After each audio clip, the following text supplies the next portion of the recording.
Bienvenidos a Política e Ideas con Sabor a Chile. Soy José Miguel Carrasco. Y yo, Felipe Muñoz. Y estamos listos para traer desde todo el mundo política y formas de verlo y compararlas con ese toque chileno. ¿Estás listo para un viaje por ideas que cambian y dan un toque a cada país? Por lo menos yo, absolutamente, José Miguel. Aquí revisamos políticas públicas de todo el planeta en una perspectiva comparada, desde las reformas educativas en Finlandia hasta las estrategias ambientales en Costa Rica, por darles un ejemplo, siempre con un ojo en cómo se pueden aplicar en nuestro Chile. Es política con sabor, con ideas frescas y también debates que te hacen pensar e ir más allá. Y así es, somos el canal de las políticas públicas comparadas de Hispanoamérica y en cada episodio les vamos a traer entrevistas exclusivas con expertos de distintos países, activistas y líderes que comparten sus experiencias desde los países que estamos analizando, para que cuando comentemos qué nos gustaría copiar de algún otro país, sepamos qué significó para ese país. Escúchenlas, inspírense, salgan de dudas y únanse a la conversación. Comenta abajo el tema de comparación que te apasiona. ¿Tienes conocimiento directo de cómo funciona una política en tu país o si hablas español en el país en el que estás viviendo? Proponlo, basado en tu expertise real, desde salud pública en Suecia hasta innovación urbana, digamos, en Singapur. Exacto. Tus ideas podrían ser el próximo episodio de nuestra serie. Y si estás interesado en participar, contáctenos, envíanos mensajes, mándenos un comentario y queremos ser la plataforma que permita compartir visiones de personas que viven en estos distintos países, pero siempre con un twist chileno o latinoamericano. No se queden fuera, este es el podcast de todos ustedes. Suscríbanse, denle like a nuestros videos y activen la campanita para no perderse nada. Política. E Ideas con Sabor a Chile, donde las comparaciones encienden el cambio. Vamos con el episodio de hoy. En este segundo episodio de la serie de emprendimiento vamos a entrevistar a Carlos Cuevas, que nos va a hablar de emprendimiento en México y algo de Cuba, sus características, semejanzas y diferencias con el caso de Chile. Carlos es cofundador de Calamar Digital, una empresa dedicada a automatizar la publicación de anuncios en múltiples canales como Facebook y Google Ads, optimizando formatos y acelerando el crecimiento de negocios. Además, asesora proyectos como Platon y Nazca Digital, esta última enfocada en marketing digital y desarrollo comercial para empresas B2B, pero combinando estrategias de performance con un propósito social al integrar equipos provenientes de contextos vulnerables. También participa como advisor en Sinbad, una plataforma de arriendos vacacionales que busca mejorar la experiencia de viaje. Con más de una década en experiencia en emprendimiento digital, Carlos ha liderado proyectos innovadores en marketing y tecnología, incluyendo su rol como CEO de aquisarrienda.cl. Su formación académica, lejos del área de emprendimiento, la que es en lenguaje y filosofía por la Universidad de La Serena, complementa su enfoque estratégico y creativo en negocios digitales. A lo largo de su trayectoria ha demostrado un compromiso con la innovación, la automatización y la inclusión social en el ámbito del marketing y el desarrollo empresarial. Es por esto que los temas que trataremos con Carlos en los que se refieren a emprendimiento son: analizaremos cuáles son las principales fortalezas y debilidades que tiene México para fomentar el emprendimiento, así como entender de qué manera su cultura emprendedora potencia o limita las oportunidades para sus residentes. Plantear si en México existe una cultura de emprendimiento colectiva y cómo los cambios demográficos y poblacionales han impactado en ella. Además, se considera el papel del Estado y del gobierno en la creación y consolidación de esta cultura. Exploraremos cómo la política pública ha influido en el desarrollo del emprendimiento en México y qué acciones, tanto públicas como privadas, pueden generar impactos positivos o negativos en su crecimiento. Gracias por unirte a nosotros y empezamos con el episodio número 2.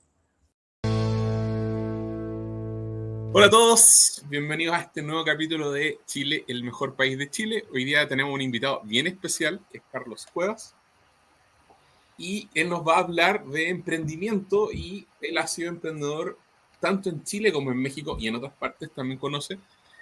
Y nos va a hablar un poco de, bueno, cómo funciona allá y qué es lo diferente o qué es lo sexy en base a eso. Felipe, ¿cómo Buenísimo. estás? Carlos, ¿cómo están? Hola, hola, hola a todos. Gracias. Hola a todos, un Carlos. placer acá sumarme. Bueno, y Súper, súper. partamos un poco al hueso. ¿Qué fortalezas o debilidades viste en México para que fomentan o el emprendimiento de alguna forma? Sí, yo creo que es ineludible el mercado. Es la segunda potencia económica en Latinoamérica después de Brasil. Yo creo que es muy, muy apetitoso el mercado mexicano porque multiplica de inmediato tú lo que quieras hacer. Porque, por ejemplo, si acá nosotros veíamos una cantidad no sé, de hoteles o de alojamientos, como fue el emprendimiento que les vamos a contar más ratito, allá lo multiplicamos por 25. O los comercios electrónicos, si bien Chile no se queda atrás en eso, interesante, siempre hay múltiplos que hacen que el mercado sea algo demasiado ineludible para un emprendedor que quiere hacer algo global o regional a nivel latinoamericano. Eso primero, el mercado. Y segundo, yo creo que a veces, o en el tiempo en donde yo estuve en México, la velocidad para tomarse ese mercado en México era una velocidad lenta en ese momento para el hambre que a veces tienen los emprendimientos chilenos, que el chileno es más acelerado. Y cuando nosotros llegamos allá, nos apoyó el prestigioso programa Mass Challenge. Nos decían ahí los asesores, miren, saben que ustedes son chilenos, así que ustedes caminan más rápido que el emprendedor mexicano. No sé si sea tan así, pero básicamente nos decían eso, que justamente que la velocidad de las startups chilenas era de un hambre distinto. ¿Por qué? Porque era estar en México, ir a quemar las naves a México. Y esos como dos factores eran totalmente dos elementos súper importantes. Oye, ¿y eso a nivel cultural o solo de emprendimiento? O sea, ¿te encuentras con que México es una cultura en sí un poco más lenta o solo en el área de emprendimiento por barreras o porque la gente es culturalmente más latina? Sí, yo creo que a nivel cultural uno ve un poquito más de calma en México en general, en realidad, José Miguel ahí, ya sea, por ejemplo, el emprendimiento o el pequeño negocio o el corredor de propiedades, llegaba a una meta, como yo veía en ese momento, y se quedaba ahí. En cambio, veíamos como otros emprendimientos que venían de afuera y que siempre querían más, pues no, era un tema de agotarse el mercado. Y en general veíamos eso, pero después nos llevamos igual gratas sorpresas de conocer como emprendimientos netos de México y que estaban a la par. Pero a nivel así como de respuesta así binaria, yo creo que sí es un poquito más tranquilo que Chile, sin duda alguna. Ah, o sea, estaban todos apurados el fin de mes cuando había que evaluar las metas. Ahí te respondí. Tal cual. Oye, Carlos, y respecto a las debilidades, ¿qué cosas tú le encontraste a México que efectivamente tú decís, nosotros en Chile posiblemente estamos mejor, o de otros lugares que tú conoces que ahí le falta un poquito para que el ecosistema sea más potente? Sí, piensen, yo me fui a vivir a México el 2018. En ese momento, más o menos como la penetración de tarjetas de crédito era casi un 11%, es decir, baja. Cuando yo usaba mi tarjeta de crédito ahí, en algunas regiones o provincias internos de México, dicen, oh, una tarjeta de crédito, igual son muy poquitas personas que ocupan tarjeta de crédito. Nos decían ahí y no, teníamos como esa lectura de que todavía había, si tú lo ves como de lo negativo, claro, no había una infraestructura para tú llegar a instalarte, había que crear muchas cosas. Y por otro lado, había una debilidad que tenía que ver en ese momento ya con varios temas de ciberseguridad bien importantes, de clonaciones de tarjeta y cosas así que en su momento yo no lo vivía. Y para dar contexto, yo trabajaba en una empresa que se llamaba Sinbad, como Sinbad el Marino, que tenía como por objeto conectar propiedades, era un canal distribuidor que agarraba muchos departamentos, propiedades, y en una plataforma centralizadora la conectaba con Booking, con Airbnb, con Expedia. De hecho, fuimos los primeros en Latinoamérica que nos conectamos con esos canales y primeros acuerdos de estos gigantes. Y una vez un mentor nos dijo, ¿sabes qué? Tu negocio se va a volver financiero, porque después uno va procesando mucha plata y todo. Y cuando nos metimos en el mercado mexicano, pucha, que teníamos tarjetas clonadas, tarjetas malas, muchas disputas de las tarjetas de crédito. Y eso en ese momento fue realmente una sorpresa. Cosa que no nos había pasado tanto en Chile, por ejemplo. Yo creo que esa fue una debilidad súper grande. Pero por supuesto, el estar en México, yo creo que también, para decir una fortaleza que se me olvidó decir, es que uno tiene que venir al mercado mexicano, no solamente como el mercado mexicano, sino también que está al lado de Estados Unidos. Y tenéis dinámicas que tú de México le puedes vender para Estados Unidos, como era turístico, lo que estaba hablando recién de Sinbad. Claro, la gran masa de gente que tenía ciertos destinos eran de Estados Unidos. Así que se da como como que el patio trasero de México, para dar vuelta como esto, es Estados Unidos. Y es súper interesante aprovecharse de esa dinámica también. Pero en ese momento, claro, veíamos que se clonaban tarjetas, una debilidad grande. Yo creo que la burocracia era tremenda. De hecho, como una anécdota, el impuesto interno de allá se llama SAT. Y hay como una especie de coyotes del SAT para sacar horas. Y en ese sentido dije, tengo que ir al SAT. No, es terrible, porque dije, hay que esperar mucho tiempo para sacar una hora. Obviamente esto ha ido mejorando, por supuesto.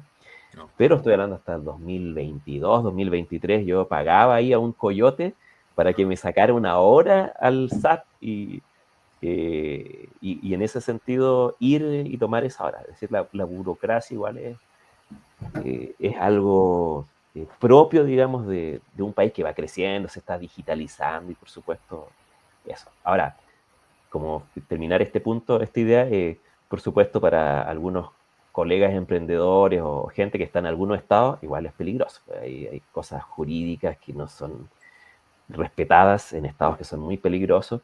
Yo por suerte estuve viviendo en un lugar que es como un oasis, que es el estado de Yucatán, y Ciudad de México, dentro de las colonias donde se mueve como el emprendimiento, que es súper fancy, obviamente, el emprendimiento en Ciudad de México, se mueven en ciertos lugares que es seguro. Pero por supuesto México también, y eso no lo podemos negar, tiene inseguridades en muchos estados del país. Ahí tocaste un buen punto. Yo había escuchado muchos emprendedores que decían, mi primera experiencia en México siempre fue que me estafaron. Claro, ahí me surge la duda, ¿te estafan porque te estafa el sistema? ¿O es porque te encontráis con algo, con criminalidad? ¿Cachai? Que son cosas distintas. Una cosa es como que el sistema está hecho en base a la coima, y lo segundo es que, bueno, va alguien y te asalta directamente o te roban, como la clonación de tarjeta. ¿Qué es lo más duro allí o más intenso? Claro, yo creo que podría ser una combinación de ambos, porque igual hay una criminalidad súper sofisticada a nivel, ¿cierto?, que viene del narcotráfico y todo, que es sofisticada no solamente de la venta de droga o tráfico de personas, sino también ya con temas de ciberseguridad, de clonación de tarjetas, de venta de identidades y cosas así. Y por otro lado también, claro, es efectivo que al ser, por decir, hay una grasa que tiene el Estado mexicano que necesita como eficientarse. ¿Por qué? Porque hay en muchos estratos ahí, o muchas capas de coimas, como tú dices, ¿cachai? No, te puede, digamos, puedes encontrar problemas en distintas capas, no sé, en una notaría que tenés que hacer un trámite, o lo que dije recién, que es como un micro problema, que es sacar una hora para impuestos internos de allá, y tenéis como una serie de elementos de esa naturaleza, es decir, es una combinatoria. Perfecto.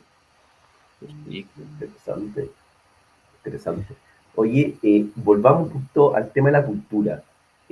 ¿tú crees que México tiene una cultura que potencia y limita las oportunidades para la gente que es mexicana o también para extranjeros como tú que vivieron ahí? Y cuánto es la influencia, digamos, de que estás cerca de Estados Unidos para que esa cultura sea buena o mala o tenga más incentivos para hacerlo? Claro, yo creo que es importante, es súper interesante la pregunta porque es para hablarlo como horas, ¿cierto? Y, y el mexicano igual es súper emprendedor, eh, porque hay demasiados problemas, ¿cachai? Hay muchos problemas. Y en ese Como la Argentina. sentido, uno lo ve, digamos que es, de hecho estaba viendo como la tasa per cápita de inscripciones de patentes en México es bastante alta, en comparación en Latinoamérica es súper alta.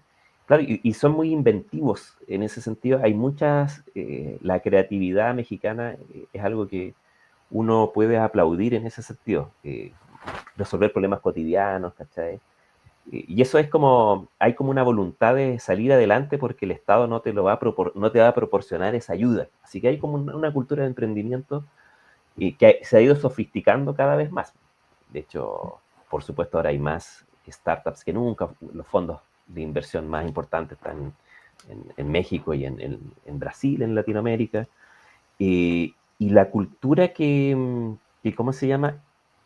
Es una parte, porque por otro lado está como el valor cultural de que el mexicano en general, obviamente, quiere algo más seguro, quiere algo del empleo, el fracaso es algo mal visto, y en ese sentido, esos elementos como que también son parte de un ecosistema que tiene estas dos cosas, ¿no es cierto? Como,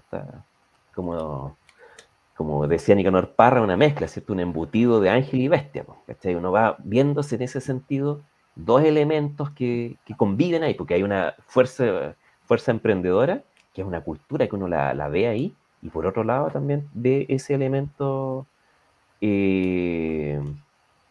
digamos, que es más moderado, más cauteloso, y sobre todo lo ves como en estados como, porque en Ciudad de México principalmente, en Monterrey, súper emprendedor, ese estado siempre ha sido emprendedor, ahí nació Oxxo, por ejemplo, Guadalajara también, el estado de Jalisco, y esos son como los grandes, que se dijo que en algún momento iba a ser como el gran Silicon Valley de Latinoamérica, Guadalajara, pero se mueven esos tres.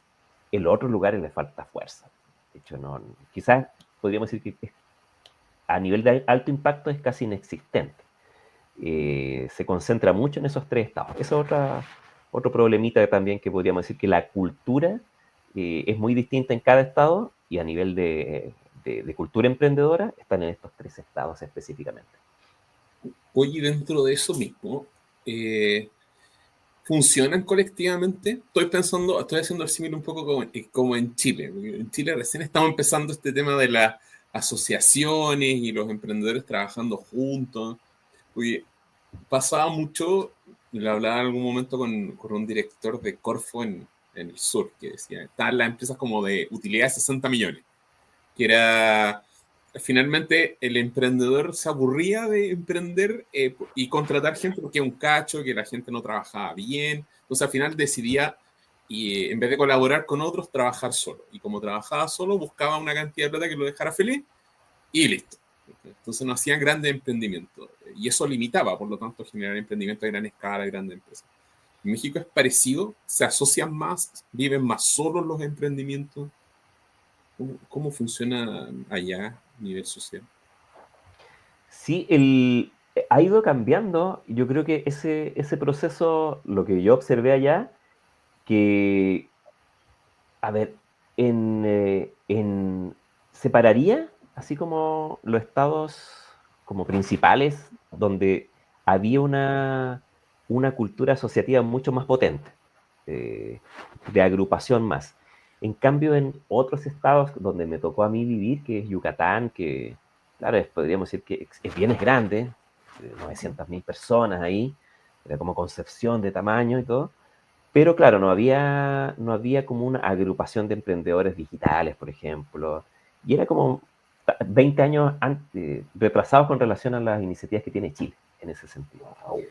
Wow. ¿Sí?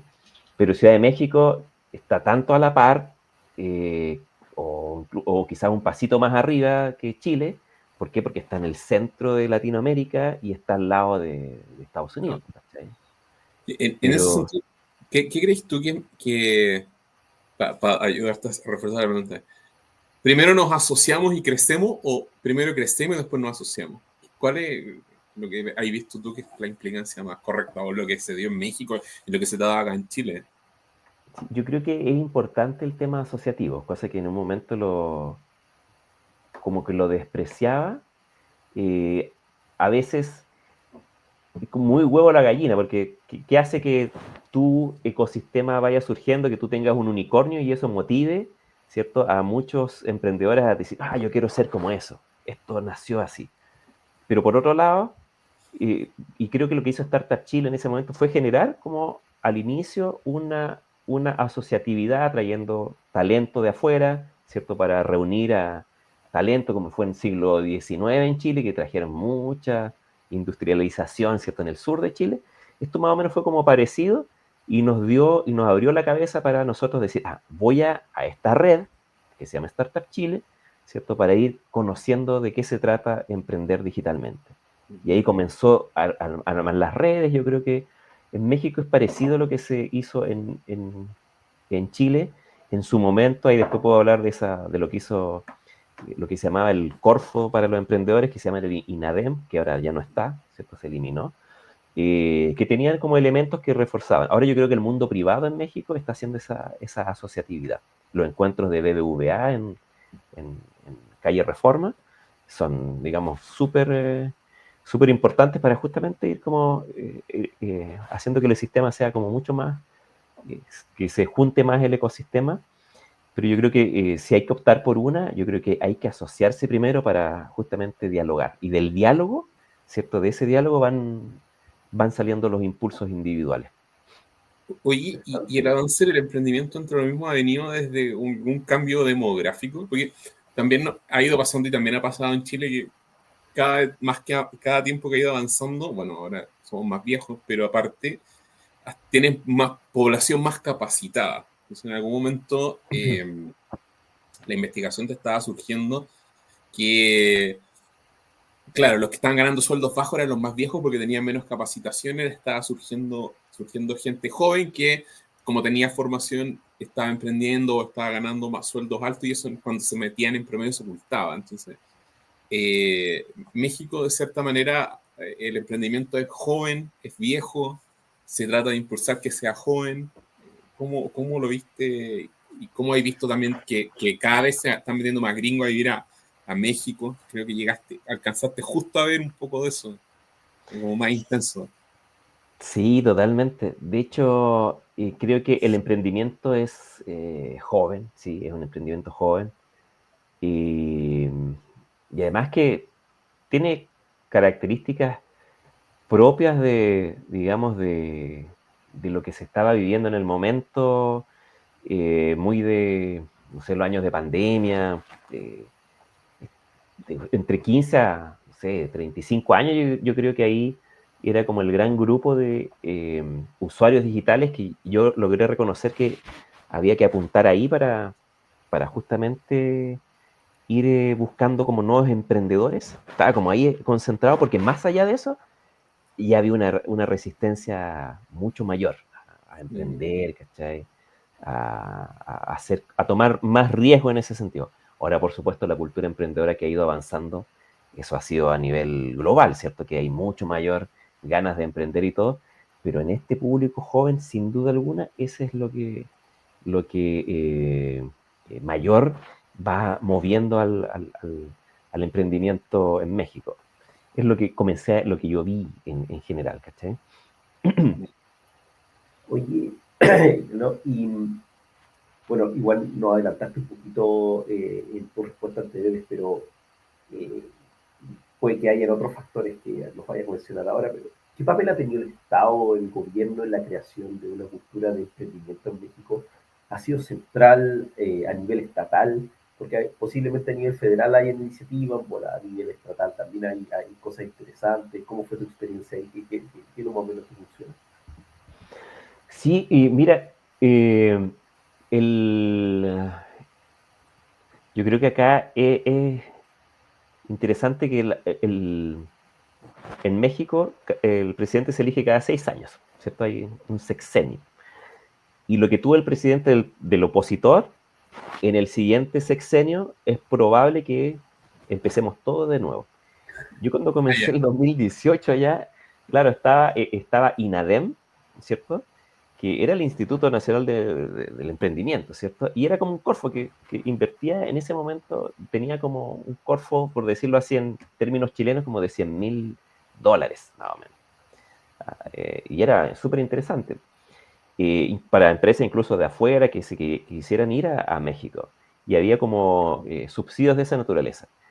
Cuando llegó AMLO, ¿cierto? Esa institución voló, ¿cierto? Eso totalmente, porque era recibido en el ecosistema como algo súper positivo por todos los actores del ecosistema, ¿cierto? Pero también dentro de la política de AMLO y ¿cómo se llama? Y de su sucesora, eso no se revivió, que era el tener institucionalizado en México una entidad como Corfo en ese sentido. Y eso después fue como decayendo. Es decir, el impulso estatal yo creo que es débil, así de frente. Ahí en cada estado tratan de hacer, por decirlo así, acciones mucho más potentes, pero son como mucho más moderadas en ese sentido, como apoyo a pequeñas pymes, más o menos por ahí, ¿cachai? Incluso cosas como tan innovadoras que tuvieron fricción en el gobierno de AMLO, que fue la energía renovable, todo eso, igual eso se separó, ¿cierto? Hubo un gran problemita ahí. ¿Por qué? Porque la idea era limitar, ¿cierto? Instituciones extranjeras que llegaran a México con energía solar, energía eólica y todo. Y eso a nivel, ¿cierto?, de innovación, desde el Estado fue como un freno, ¿cierto? Qué interesante, porque uno puede hacer un poco política como supuesto, y es como, claro, la llegada de AMLO fue como un poco la llegada de Trump a Estados Unidos, que es como volvamos a nuestros negocios de antes, que finalmente es como apoyar al votante antiguo. Y con todo lo que es la obstrucción a la transformación de la economía. Totalmente. Claro, Totalmente. o sea, qué buena. Entonces, claro, de hecho en México está la particularidad que hasta Startup México es privado. Claro, y Startup México, claro, no se compara por el nombre con Startup Chile, son cosas totalmente distintas, pues. Y es un programa privado, ¿cierto? Tienen varios programas privados para pagarle, ¿cierto? Como una especie de consultoría en ese sentido, que es bastante interesante y todo, pero es totalmente distinto el rol que tiene Startup Chile, ¿cierto? No. Startup Chile es como Paralelo 18 en Puerto Rico, ¿cierto? Que es para atraer capital, talento, como mencionábamos anteriormente, es eso. Oye, me surgen 3 preguntas en esa misma línea, que es como, bueno, ya, ok, nos comentaste que hay pocas políticas públicas, ¿alguna te enganchó o no, o ninguna? Y si no, ¿qué te llevó a ir a México más allá del volumen de clientes perspectivos? Porque igual no era necesario por tu emprendimiento digital, tal vez instalar directamente en México, podría haber ido a otro lado, Estados Unidos, por ejemplo, o qué sé yo. Entonces, y si es así, también, ya, uno es, ¿alguna política pública te ayudó? ¿Por qué decidiste irte a México y en particular a Yucatán? O sea, yo más o menos sé, pero estamos entrevistando a seguir.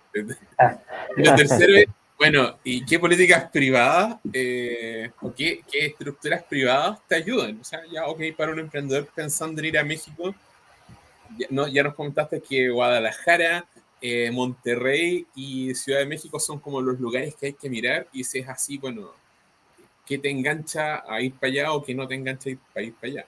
Eso es como...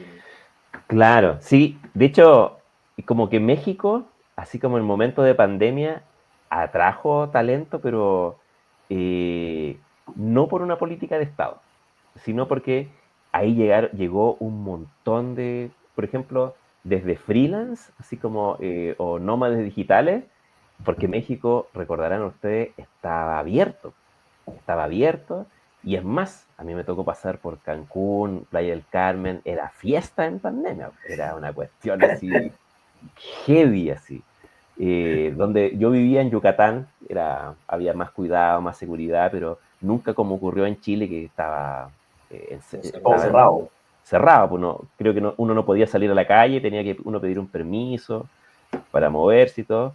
Allá en Yucatán no, pues uno iba a cualquier lado, estaba así prohibido la venta de alcohol, eso en Yucatán. Eso sí era como la prohibición. Funcionó. Y funcionó. Hubieron varios envenenados que trataron ahí de hacer su propio alcohol ahí, varios emprendedores del alcohol. Pero en ese sentido ahí, esa apertura en ese momento pandémico atrajo a mucho emprendedor digital, Es más, ahí se habló como de la visa para emprendedores, estuvo como en el aire, pero siempre fue una visa muy dentro de lo que México per se proporcionaba, que era vivir 180 días ahí y después retirarte. De hecho, hay gente que está 180 días, cruza la frontera, después vuelve sin problema. Es decir, como que no hubo una política, oye, necesitamos darle visa a emprendedores, todo. Fue como más orgánico, como estaba abierto, llegaron emprendimientos y todo, y por otro lado comenzó a llegar mucho capital e inversión en el norte de México, donde estaban como las maquiladoras, ¿cierto? Todo lo que se hacía como manual, por decirlo así, para venderle a Estados Unidos. Y el fenómeno, ¿cierto?, de nearshoring, que era como todo lo que está cerquita de Estados Unidos y se puede fabricar dentro de Estados Unidos, llegaron muchos chinos, muchos, instalando fábricas de maquiladoras y todo, y se dio como algo interesante, que llegó tanto capital que el peso mexicano comenzó a subir muchísimo, porque entraron muchas divisas extranjeras, obviamente mucho dólar y todo, y llegaron muchas, no solamente de emprendimiento, sino también empresas grandes, digamos de automotoras, automotriz, de la industria automotriz, y bueno, en su momento se iba a instalar Tesla ahí, de hecho se dijo que sí, en Monterrey, pero después con los tiempos de Trump eso se detuvo, Elon Musk lo detuvo, pero eso hizo que el superpeso, no sé, pues yo cuando llegué el peso estaba como a 30 pesos, un peso mexicano eran 30 pesos chilenos, y después, estando allá, llegó hasta casi 60, casi el doble. Y yo, como tenía muchos recursos de acá, vivía con eso y me salía el doble, era el gasto del doble todo, ¿cachai? Fue como el golpe. ¿Por qué? Porque llegó orgánicamente mucha gente, muchos emprendedores. Yo fui por otra, llegué a México no por aprovechar México, sino una cosa concreta. Yo de La Serena me cambié a Santiago. ¿Por qué? Porque yo veía que funcionó en Serena, que era arrendar a turismo, y en vez de que se arrendara así con el papelito, se arrienda acá, y no te estafaran cuando por internet a veces deposítame acá, veía ese problema y dije, lo voy a hacer acá en Serena y en Coquimbo. Y después me fui ¿y por qué no? Dije, en Chile, ¿cierto? Todo Chile. Y después dije, pero ¿por qué no también en México? Y nosotros íbamos testeando justamente que México también. ¿Y por qué no? Y aquí fue una locura también, que el mercado cubano en ese momento se estaba abriendo, y fue una gran locura. ¿Por qué? Porque Cuba en ese momento hizo como una pequeña apertura, que era que los dueños de casas podían arrendar, ¿cierto? Cuba es un país cerrado, como todos saben, y en su momento en Cuba uno no podía tener un huerto, ¿cierto? Y se fue como de a poquitito abriendo el mercado, y yo dije, mira, este es un mercado que uno se lo puede tomar, y comencé todo online con Cuba, y tuvimos mucho mercado, llegamos antes que Airbnb allá, de hecho, ahí tuvimos mucho alojamiento, monopolizamos en su momento como el 25% del mercado cubano, de casi 10.000 propiedades, era nuestro. Y y después nos llamó Booking cuando supo eso, dijo, oye, intégrate con nosotros, ya nos dieron el permiso para operar en Cuba, así que integra tú y nosotros centralizamos contigo. Supo eso su rival, el gran Expedia, y nos dijo, Carlos, te queremos hacer una oferta, salte de Booking, déjanos en exclusividad y hacemos algo interesante. Y nos invitaron a comer, así comida en Cancún, en Playa del Carmen, de los dos. Pero al final seguimos con ambos. Y en ese sentido fue aprovechar una oportunidad más que una política de Estado. Yo creo que es como decir, oye, el problema acá en Chile está, en México también, en Cuba también, y me fui a vivir a Mérida, Yucatán, porque un mentor nos dijo que en Cancún hay muchos narcos, están los Zetas. Corto, en corto, sí. No, ella se quiere seguir vivo. Claro, y dijo, y eso va a seguir progresivo.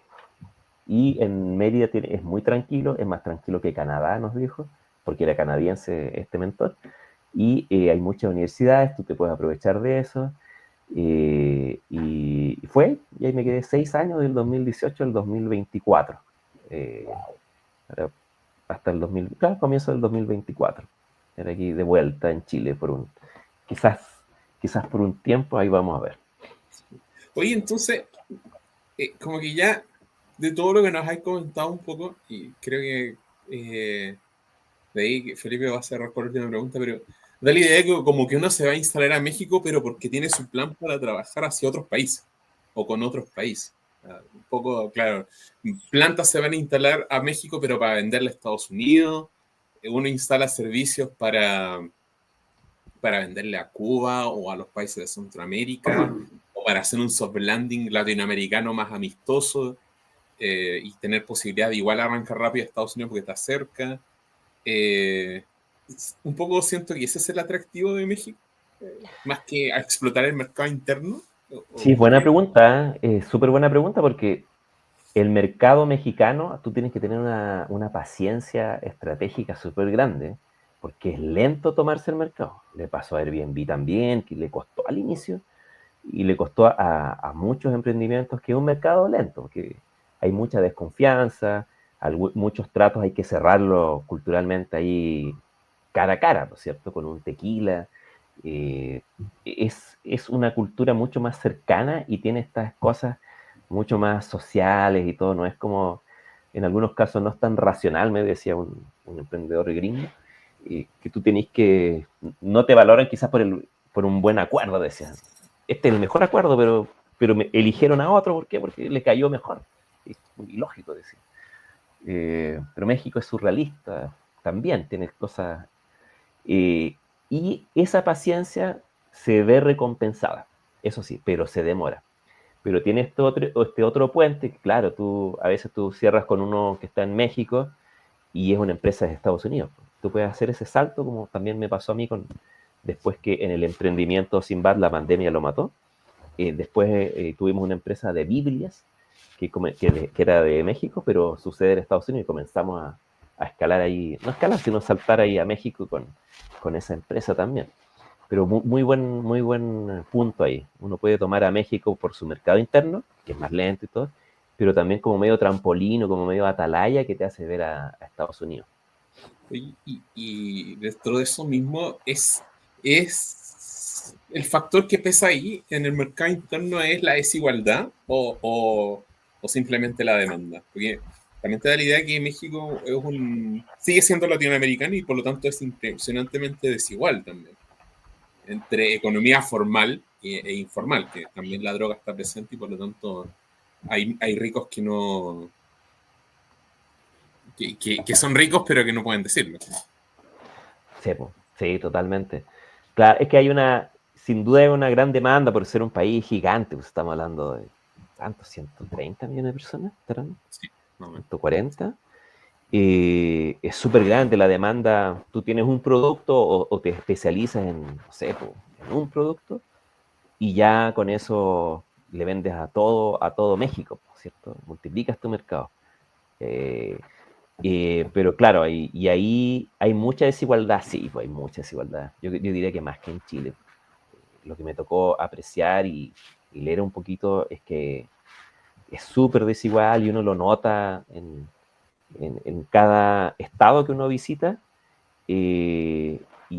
Pero la única diferencia que yo notaba, por ejemplo, en Mérida, Yucatán, que por ejemplo el rico puede vivir al lado de, no sé, pues una privada, al lado de varias chozas, así, realmente chozas, y como que no había tanto problema por esa mezcolanza. Acá yo creo que tenemos otra cosa que es como sal de acá, ¿cierto? Sí. Efectivamente. Ya, Carlos, yo vamos a seguir cerrando la última pregunta, que tiene que ver más con un tema de futuro. Y es que es como un poco tu visión de tu experiencia en México, y es respecto a qué acciones públicas o privadas podrían tener un impacto positivo o negativo en el desarrollo de emprendimiento en México. Es como desde tu experiencia, desde que llegaste acá, desde que llegaste a Chile, como tú decís, oh, México podría hacer estas cosas, el sector público acá, el sector privado acá, y México la rompería. Sí, yo creo que si el Estado tiene una vinculación mayor con el emprendimiento de alto impacto en distintas áreas, así como de lleno en inteligencia artificial, biotecnología, high-tech, así interesante, si toma como la rienda de eso, México puede ser tremendo, digamos. Si existiera una voluntad política, y quizás ni siquiera tan enérgica, un poquito nomás, yo creo que esto sería súper interesante ver cómo va a crecer México en los próximos años en esa dirección. Ahora, hay un plan, de todas formas, el plan 2030 de la presidenta, pero ¿cómo se llama? Yo creo que igual le falta un poquito más de actitud para decir, oye, en realidad tenemos que agarrar esto ahora. Si lo toma y crear como, no sé, acceso a los Corfos, porque ya los ángeles, los fondos de inversión se están moviendo. Los privados yo creo que están haciendo un rol interesante. Obviamente todos están cautelosos ahora en estos tiempos de invertir y todo, pero México, justamente aprovechando la incertidumbre de invertir, que el dinero cuesta más caro, y si le pasa plata a privados, por ejemplo, como se hace acá en Chile, sí podría ser algo interesante.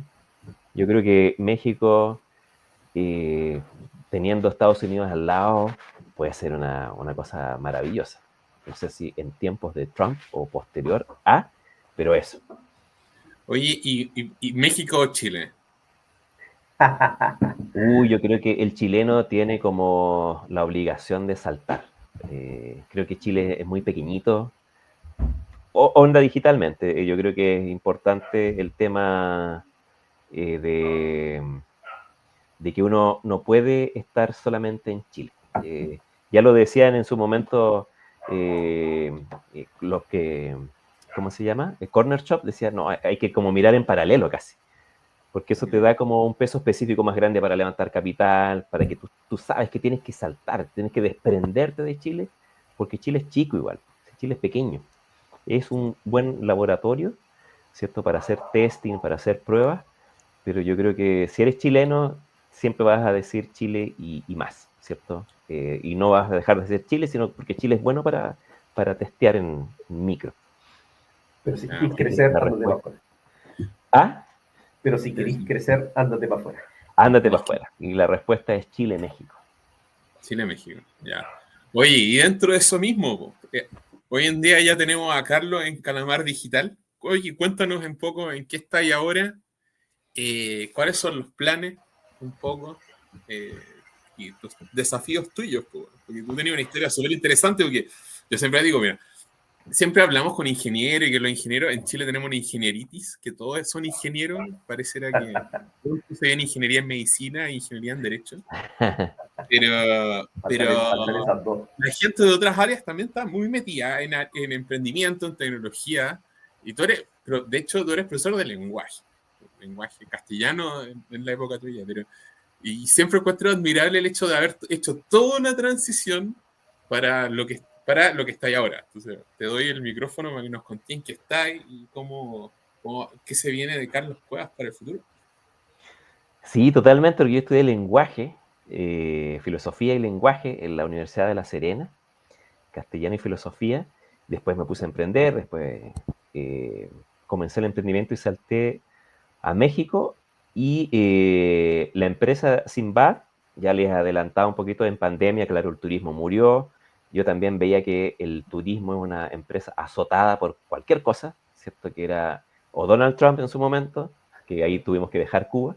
Segundo, el tema de, no sé, algas en la playa, es que el cambio de la divisa, y eran muchos lados. Y en ese momento murió Sinbad. Y dije, ¿qué hago entonces? ¿Cómo paro la olla? Esa es la pregunta. Y dije, ¿ya en qué habilidades yo fui creándome, fui capacitándome en este proceso? Y dije, de filosofía comencé a hacer marketing digital. Comencé a trabajar marketing digital y todo. Y cuando hacía marketing digital, yo decía, me iban contratando gente que me conocía, que yo estaba trabajando en Sinbad, y veía que en marketing había una voladera de humo impresionante, porque veía que había un gran problemita, que había muchas agencias pequeñas que cobraban muy poco y decían, vamos a lograr una meta. Había mucha esperanza, decían, no, te voy a ayudar, vamos a lograr una meta. Y en ese sentido, nunca llegaban a la meta con los negocios que prometían cosas, pues decían, metas en el aire. Y estaba viendo que en el año se gastaban como 73 billones de dólares, o mal gastaban, en campañas mal hechas. Claro, ¿qué significa una campaña mal hecha? Que un negocio dice, ya, le voy a pasar a Google la plata, y esperaban con esperanza, ¿cierto? Y no en datos, cómo evolucionar esa campaña, cómo optimizarla.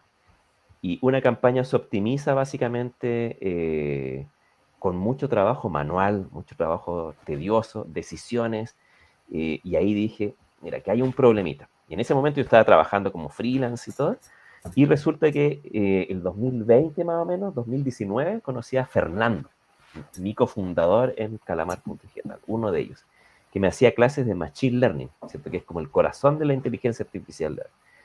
Y como se llama, íbamos practicando en ese momento un GPT-2, siguiendo como lo que estaba haciendo OpenAI y todo lo que era inteligencia artificial generativa. Y resulta que ahí después uno va atando cabos, pues uno dice, oye, todas estas cosas tediosas, crear una campaña, y dije, oye, sería bacán un sistema que te cree la campaña, después que te lo optimice, y después que te vaya diciendo, oye, esto funcionó bien, esto no, vamos cambiando, ¿qué te parece? Y eso lo vaya haciendo un agente de inteligencia artificial. Y ahí comenzó Calamar.digital. Y ahí nos ganamos Startup Chile, por eso me devolví del caluroso Mérida a Santiago, y ahí comenzó Calamar. Bueno, comenzó casi a fines del 2023 como plataforma, y en este momento va ayudando a todos los comercios electrónicos, principalmente hoteles también, como era mi expertise anterior, y ahora se nos han sumado incluso agencias de marketing que nos dicen, oye, yo quiero automatizar esto porque en realidad yo quiero crecer, y nos decían una cosa, cada vez que yo quiero meter a un cliente en mi agencia de marketing, mi servicio cae. Y yo dije, oye, interesante eso, claro, porque yo quiero crecer. Entonces entendimos ahí que nuestra misión es hacer que nuestros negocios tengan foco en realmente tomar decisiones estratégicas, y el trabajo de optimizar campañas, cambiarla, analizarla, mirarla, lo haga una inteligencia artificial. Eso es Calamar.digital. Y con modelos matemáticos propios va haciendo ese trabajo. Incluso competidores ahí globales nos dicen, oye, necesito conocer como el modelo, como lo que hace Calamar para que hagamos algo. Al final es ayudar a negocios a crecer de una forma cada vez más predictiva con datos. Esa es la idea. Y estáis operando full en Chile ahora. El primer cliente fue mexicano, que vende Biblias, mira, curiosamente. No te puedo creer. Vende Biblias, impresionante. Ahí después comenzaron otros, obviamente Chile, México, y después se nos han sumado otros países, en España, en Italia, y que el último país, ¿cuál era? España, Italia y Argentina. No, o sea, ya está internacionalizado. ¿Y para dónde miráis al futuro? Nosotros siempre vamos mirando al Estados Unidos hispano. Es súper interesante porque la adopción de modelos SaaS es mucho más rápida. En Latinoamérica también hay una fricción todavía de que, esto me va a ahorrar tiempo, me va a ahorrar plata, son $99, no, prefiero ahorrármelo. pero oye, te va a ahorrar tiempo, te va a significar más plata y No todo. lo ve como No, pero inversión. no Le pago, cuesta claro, no verlo lo ve como como inversión. inversión, lo ve como costo todavía muy, muy, muy latinoamericano eso. Un limitante cultural al emprendimiento. Claro, Wow, claro. Las Efectivamente. velocidades de Latinoamérica son muy distintas en el mercado desarrollado. ya, súper. Y si, y Ya, si tú, pues. y con esto cierro, Ah, es que me gusta el tema, Felipe, sí, pues. perdona. Eh, No le quiero si quitar tú más tiempo recomendaras a entonces, Carlos. claro. Sí, aparte al Carlos no lo veía hace tiempo, de hace 8 años. Eh, ¿Tú recomendaras algo? ¿Tú recomendarías irte efectivamente a otro país, como México, un país grande, o directamente pensar lo que estás pensando ahora, y es apuntar a un mercado de primer mundo, pero culturalmente cercano? Sí, yo creo a un mercado de primer mundo si tu servicio, ¿cierto? Si tu producto le hace sentido en ese mercado, es bueno testear en Chile, dejarla en barraca y en un mercado maduro hacerlo crecer. De a poquitito, siempre escalado, pero mercado maduro yo creo, porque las velocidades son mucho, mucho más grandes. La fricción es distinta, es, es, es muy importante tener en cuenta como esos cambios de velocidad que hace una startup, que al principio siempre es como muy validemos, crecemos chiquitito y todo, pero cuando uno siempre va haciendo ese crecimiento en pos de hacer saltos grandes. Y esos saltos a veces no te lo da un mercado que te Vale. friccione mucho y todo. Ya, perfecto. O sea, Latinoamérica sigue siendo un espacio de esfuerzo. O sea, necesitáis Sí, pues. tiempo. Bueno, Harto esfuerzo, claro. Sí, las ya. cosas siempre son... Así son las Maduras. cosas. Así nomás, pues. Ya. Bueno, Carlos, muchas gracias por hoy. De verdad agradezco mucho tu tiempo. Muy interesante el tema. Yo me declaro un ignorante en estos temas, así que hablé poco y escuché mucho. Y yo creo que por lo menos el valor que tú nos diste en esta conversación, por lo menos para mí, es brutal. Muy grande entender cómo estas dinámicas del emprendimiento, cómo funciona México, tu lectura de Chile como un laboratorio, lo encuentro bien, bien interesante y ojalá esto lo pueda escuchar mucha gente que está en esto mismo y que también aprenda de estas cosas. Bueno, para eso hicimos este canal también. Así que eso, muchas gracias por todo, gracias José Miguel por estar hoy, a todos los que nos siguen, muchas gracias por escucharnos y nos vemos en el siguiente episodio. Chao, chao. Chao. Un abrazo. Chao, chao.